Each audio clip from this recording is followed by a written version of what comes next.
আসসালামু আলাইকুম প্রিয় বন্ধুরা, চলে আসলাম আরেকটি ভিডিও নিয়ে। তো আজকের ভিডিওতে দেখাবো আপনাদেরকে যে মুরগির বাচ্চা গুটি বসন্ত হলে আপনারা পটাশ কিভাবে ব্যবহার করবেন। তো আমার এই ভিডিওটা যারা ইউটিউব থেকে দেখবেন তারা দয়া করে সাবস্ক্রাইব করে দিবেন, আর যারা ফেসবুক পেজ থেকে দেখবেন তারা ফলো করে দিবেন। তো চলুন সামনে বাড়াই। তো দেখতে পারতেছেন আমার এই মুরগির বাচ্চাটা চোখটা পুরো কানা হয়ে গেছে।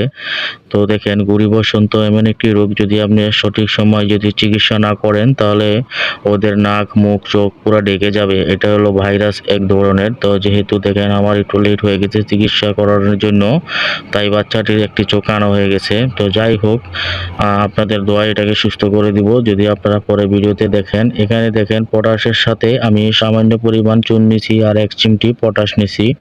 তো পরের ভিডিওতে আমি দেখাবো আপনাদেরকে যে এই মুরগির বাচ্চাটা কি সুস্থ আছে না কিরকম আছে। যদি আমার এই ভিডিওটি আপনারা যদি প্রত্যেকটি দেখে আসেন তাহলে বুঝে যাবেন যে কার্যকারিতা আসলে ভালো না খারাপ। তারপর আপনারা কি করবেন, যেহেতু এটার গুড়ি বসন্ত রোগ, এটা আপনার ওদের গায়ে হালকা জ্বর থাকবে। তো আপনারা দোকান থেকে একটি নাপা সিরাপ এনে 1 লিটার পানিতে 1 মিলি করে মিশিয়ে প্রতিদিন ওদেরকে 2 বেলা করে নাপা সিরাপ খাইয়ে দিবেন।